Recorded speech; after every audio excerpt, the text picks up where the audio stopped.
Hello everybody, welcome back to Yoba TV. If you're new here, you're welcome. Kindly click that subscribe button on your screen, like, comment, and share this program. Let us read this write-up from Auntie Ronke Oshodi. I never thought I would talk about this part of my life, but I believe it's time. Sherry, I'm a person that I love people to talk, but at the same time, it's not like we are not going to help. It's just going to expose you more to the world. Expose in one way. You don't talk about everything that is happening to you, either good or bad, because nobody cares. To be frank and honest, nobody cares. Because we all have, we're not allowed to go through one journey or the other in this life, and we don't come outside to cry about it. You understand that kind of thing? But I know hot stand hick, and you need privilege to just pay. You have fans to run to. We don't. We deal with it. Gbogbo nǹkan tó bá gbà la máa fi fún. Àbí? Táwa gan ni celebrity no gbogbo wa ṣe. We that we single-handedly deal with anything that we have to go through. With financially, with family, with children, with everything, we will deal with it. We don't have anybody. We have this person. Anybody, don't handle for anybody. We used to go and we'll conquer it. We are the celebrity because we are not giving the platform to talk about whatever it is that we had gone through, unlike all these people. So I never thought I would. This is from Ongashone. I never thought I would talk about this part of my life. I feel like there are some things you're supposed to keep to yourself, because it's not like the world cares. That's just it. My name is Ronke Oshodi, and for many years I was smiling on the other side, on the outside, but dying silently inside. People saw me as bold, lively, and full of life, but they didn't see the night I cried myself to sleep. Auntie Ronke, we did not see the night you cry yourself to sleep because we did not sleep in the same bed with you. You did not see the time I cried myself to sleep because Enyigo was still in bed. I believe that when you are smiling, I was crying. I did not even cry at night. I cry in the afternoon. So you will not see that. Nobody will see you when you are crying.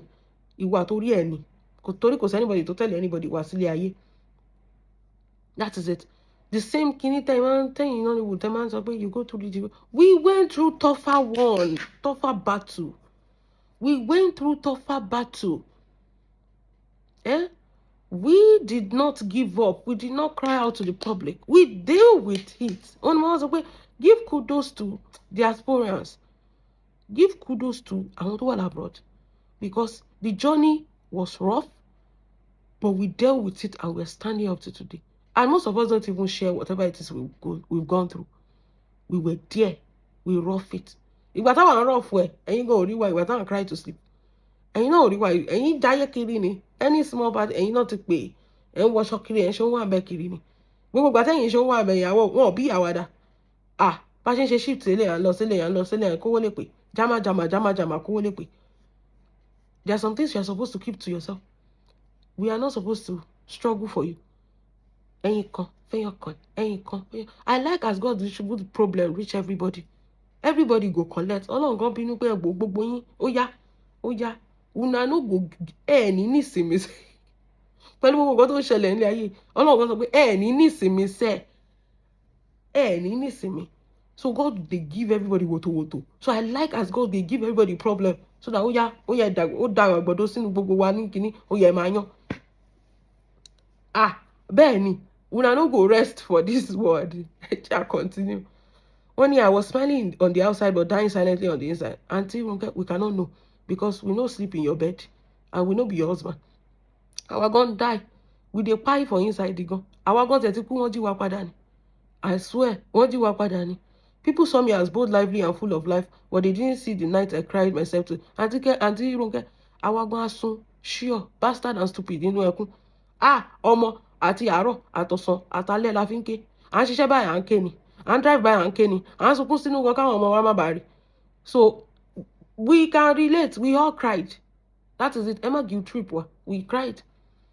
They didn't hear the silent cry in my heart or feel the emptiness I was carrying while pretending to be okay. Master of pretender. There was something that happened some days ago.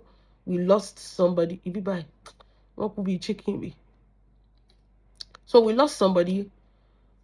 That thing really tore me apart. I didn't really tell people why I stopped doing live, because when you burst out in tears, I'm a very, very emotional person, and that person was very, very dear to me. And I wasn't in my right mind to just, I was just like, okay, let me just keep doing my video like this. I will just do the video like this, and I'll give it to the admin. They will upload it, they will edit it, and do everything. I wasn't even in my right mind to. I didn't even want to do it. You understand? So they just said, okay, now we have to continue. Kiniko. I was going through a lot, but nobody knew. I was just imagining, the most annoying part is that we have a misunderstanding, and Kini is so sad, and it was not resolved. I didn't even know that the person was sick. You understand the kind of feeling, and this guilt feeling and all of that. So no, but not we cannot know what you are going through. Team I sorrow and say by anymore, got me go through. We can get back together. A lot of people, if you know me very well, oh yeah, because something has changed. Or when I talk, my voice change. Oh man, it shakes. She understands the saying. I think it was beneath all this. To bá jẹ́ pé mi ò bójú mi.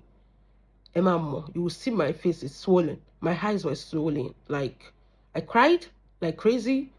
I felt guilty, like, that's how I feel, disgusting and guilty. And I'm like, and there's nothing I can do. In fact, I talked to the priest. I talked to everybody I can talk to. My husband was like, is it therapy? It's not my fault. I feel it was my fault. So I won't project Madam my kidney. I went through it by myself. I came out of it. It's a gradual process with the support of everybody around. I came out of it, and here I am today. So I won't project my own thing on you, my listeners. Shall understand it? So everybody go through one thing or the other. I continue to mark because this Nollywood is I don't understand anymore. Because everybody, they have one thing to say. They have one thing to say. We too, anti tobacco, tiba. In fact, higher education máa kún. Tá bá sọ pé ká kọ́rọ̀ pẹpẹ ọ̀rọ̀ sílẹ̀ ní nǹkan tó ju tiwa gan ti rí. So kì í ṣe ẹ̀yin nìkan lẹ ń go through ẹ̀. We die, we wake up. We die, we wake up. Àwa tá àtẹ̀ kì í ṣe celebrity tó jẹ́ pé ọmọ àtàpására dìde ni wá. Nǹkan tó ju wá ti rí. Especially in Louis. Tá bá sọ pé ká sọ fún yín, rí quarter ẹ̀ Ọlọ́run. But I'm a boss up ni. I'm a shame okay. There's nothing we can do. We have to keep moving. Ọlọ́run, mo gbé fún ẹni diaspora tó bá ń gbọ́ mi. Ọlọ́run, gbogbo làkàkà wá ní ayé kò ní já sásán. I swear kò ní já sásán pẹ̀lú ògo Ọlọ́run. A máa rí wa money. Mo ti ń lọ bí iṣẹ́ kíníkan. Ìgbà tẹ́yìn sún àwa ṣiṣẹ́. I swear. Ní bàbá àsàlẹ̀, ní Godfather tó ń kówó fún wa. Iṣẹ́ ni 247. Àtọ̀sán àtòru. My marriage was not what people thought it was. Auntie, mo get shower fẹ́ bá wá ṣe wedding ni. Kí ló kàn wá pẹ̀lú ẹ̀yin àtọkọ yín? Àbáwá la bá yín pick ni, àwa la yàn fún yín ni.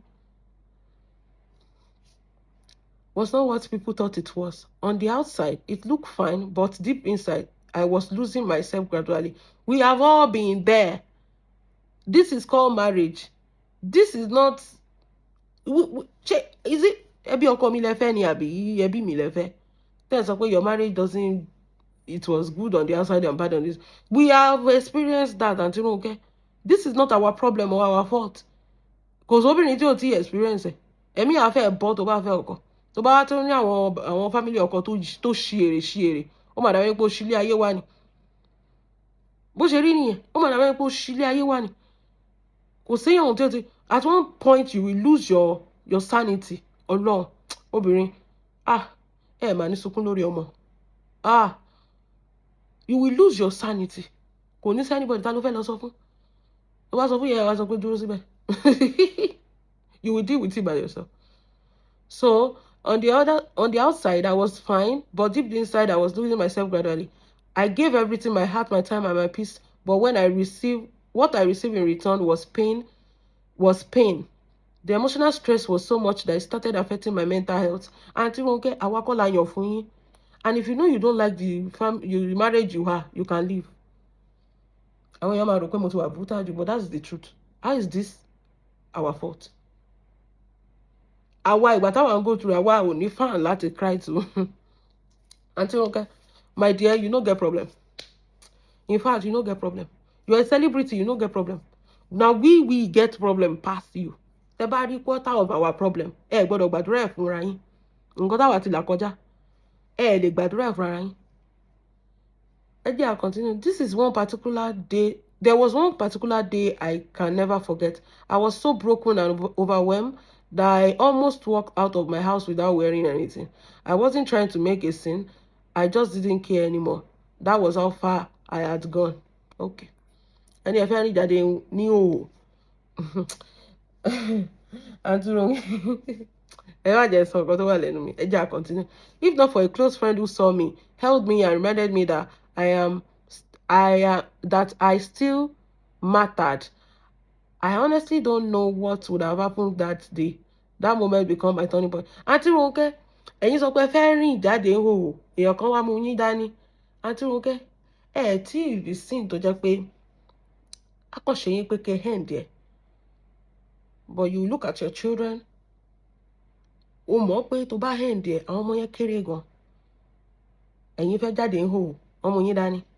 Kò tí ì ṣe yín pé kẹ́ lọ dúró sí edge cliff. Kẹ́tẹ̀ rò pé kí kàn sọdá sọ̀rọ̀. But there's one tingly thing in you, which is your children, that will keep making you come back to life. There was a time I was on hospital bed. I was telling them I had to go home. Kí làwọn ọmọ mi máa jẹ? Kò ṣe yín bẹ́ẹ̀. Ẹni ẹ fẹ́ rìn jáde ìhòòhò. Torí pé your marriage is tired you. Àti Ronke, ẹ rìn jáde ìhòòhò, ṣe wá kàn daṣọ bò yín ni. Kò tí ì ṣe yín pé ẹ lè sùn. You feel paranoid. Bí pé you've lost your mind. The husband is good, is trying, but at one point you feel like it's not doing enough. You are the only one alone, especially when you still have young children, a baby, a toddler running around, this one and that one, and you feel alone, feel disgusting. You don't even know how many times to wear, how many days to wear, how many days to shele. You just know that you're working, you're doing this, you're packing this, and Auntie Ronke. Okay. I am not sharing this story because I want pity. I am sharing it because I know so many people, so many women are silently going through the same. You don't have to lose yourself because of marriage or relationship. You don't have to keep breaking down just to prove that you are strong. Auntie Ronke, you have gone through that, you are outside. You say you are not sharing it because of pity. Why are you sharing it? You are an actress, right? You could have just done this in a movie if you know that you don't want pity party. I'm just my opinion. So you wanted a pity. Nǹkan tẹ́tí làkọjá tẹ́tí kúrò ńbẹ̀. Ẹ ṣẹ̀ wá ń share for who? Sherry, there's no advice or marital advice that can ever work. Okay, ẹ jẹ́ sọ fún yín. Tẹ́mi bá fún yín marital advice nísìn. Ó yàtọ̀ sí tiyín. Ó yàtọ̀ sí tẹlòmíì. Different marriage, different setup ni. Different marriage, different family. Different upbringing, different religion, different belief. Try to understand, is it? So you are sharing this story that you went through in case of anybody that is there. You don't have to be in a relationship. As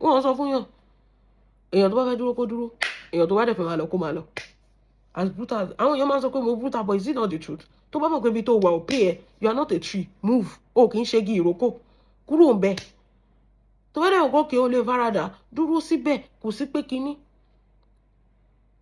you are not sharing this story for pity.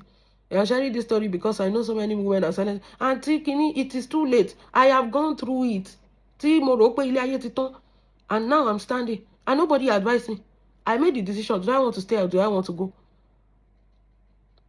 That is just it. So Ejo, at this point we already know.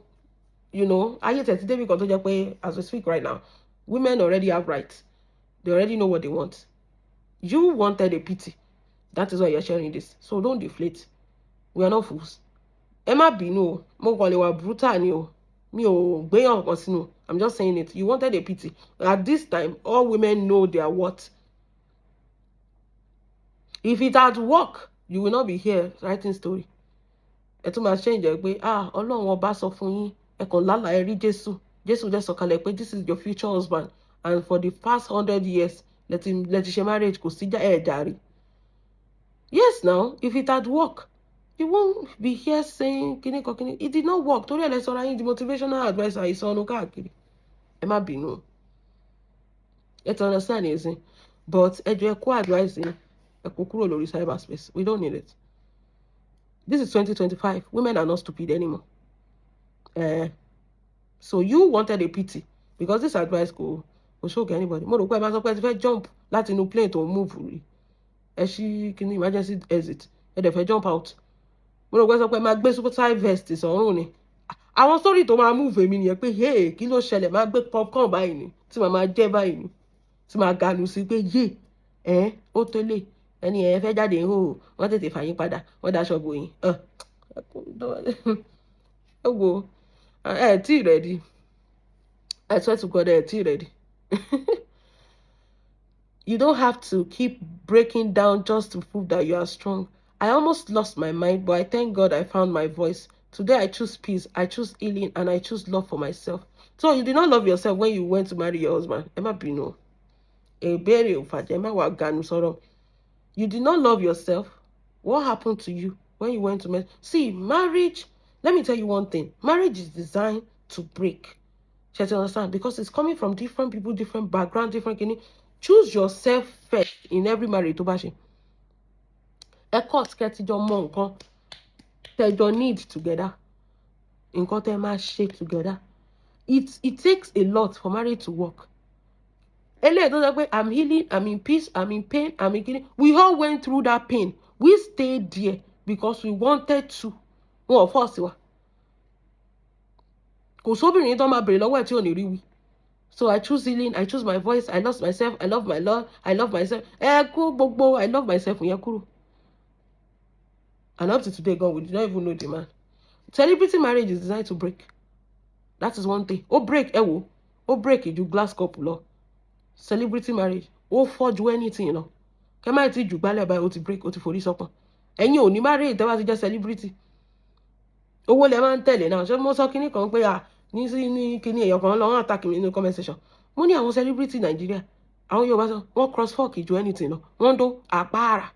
Ẹni ẹ sọ pé kí bẹ̀rù Ọlọ́run kíní kan kì í ṣe mo fi parọ́ ni mi ò parọ́ mọ́ wọn ṣé ẹ̀yin ò mọ̀ bí ẹ máa sọ pé ẹ̀yin ò mọ̀ ṣe rí nílùú yìí in fact tí bá gbé story àwọn celebrity yìí láyé ọjọ́ òun ni o kò sí nǹkan tí a fẹ́ fi ṣe é sìn báyìí it is pure peace and love let the past be in the past tí bá gbé story àwọn celebrity yìí wá it go shock you yes your faves bó ṣe ń gba pátánì wọn social media máa dàrú ni gbogbo alamọ kìíní àfi tàbá káàtẹ̀ sọ́kọ́ àti gbàgbé gbogbo ẹ̀ kò ní ìka máa drag pass wọ́n ti grow wọ́n ti mature wọ́n ti wà nílé ọkọ everybody is okay now so kí la fẹ́ máa drag gbogbo kìíní wọ́n sọ pé ò mọ̀ doesn't mean kò ṣẹlẹ̀ àìmọye obìnrin tó ti fi celebrity tó ti fi dalé ẹ̀rù tó ń gbé òbò fún ọkọ wọn pàṣẹpàṣẹ ní láwọn celebrity wọ́n dọ̀tí ju oh my god láyé ọjọ́ òní but everybody is mature now gbogbo èèyàn ló ti bímọ so ẹ jẹ́ let's not go there. I choose myself, I choose healing, I choose love, I choose choose yourself before you marry any man. And don't lose yourself because you're marrying any man. That is just it. That is it. Marriage is going to be rocky. Dodoni. Kì í ṣe pé ó jẹ́ celebrity kò jẹ́ celebrity. Especially tó bá tó ọjọ́ obìnrin kan tó jẹ́ pé Ọlọ́run ti gbà fún. Because number one, women are programmed to be submissive to men. But obìnrin tó bá ti make owó, they are not as submissive, especially in the industry yẹn. Ó lè wà lẹ́gbẹ̀ẹ́ ọkọ yẹn sí báyìí kó sọ pé yẹn pàṣọ ó pé ẹ pé kẹ wá shoot kíní kan lóru àbí ó lè wá lélẹ̀ ní. Come on now. Ẹ rí ìyàwó ta ló lọ jàǹjọ yẹn ṣé ìyàwó Fẹ́mi Adébáyọ̀ ni tó lọ bá Fúnkẹ́ jà ní location.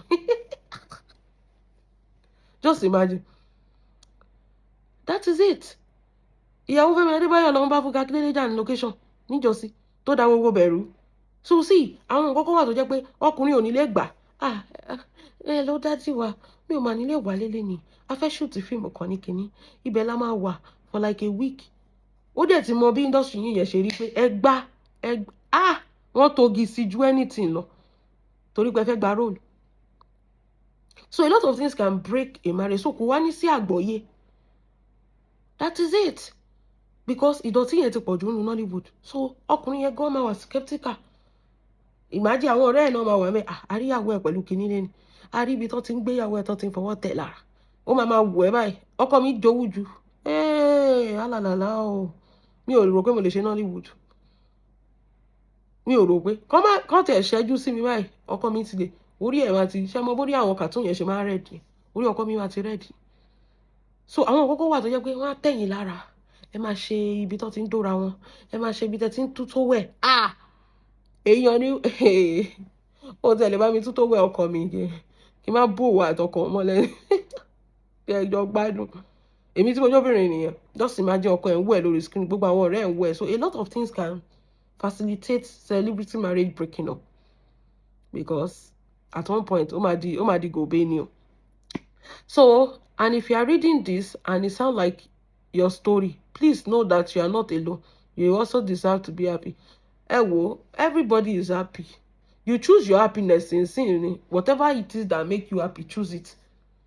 Nothing is guaranteed happiness. If you are single, you guarantee you are happy. If you are married, you guarantee you are happy. I swear, because if you have a child, you guarantee you are happy. Oh my God, you don't think every time. Ṣé ó wà happy? Ṣó wà happy ni? Èmi ò dárúkọ, ẹ̀yin lẹ mọ̀ o. Mi ò ṣe amẹ́bọ mi ṣàbòsí o. So ẹjọ́ ẹ̀kọ́ ràn yín kúrò lórí channel mi. Ẹ̀yin lẹ mọ̀, èmi ò dárúkọ anybody. Ṣó máa wà happy? Ọmọ èèyàn kan tó ń ṣẹ̀wọ̀n kiri. Exactly. So you choose the happiness you want. Happiness doesn't come and meet anybody. Ìwọ ló máa choose pé nǹkan tó fẹ́ múnú mi dùn ni. And happiness doesn't last forever. Ẹ má jà get it. There's no happily ever after marriage. Àbí happily after. Don't mind saying. Kò sí nǹkan tó jọ.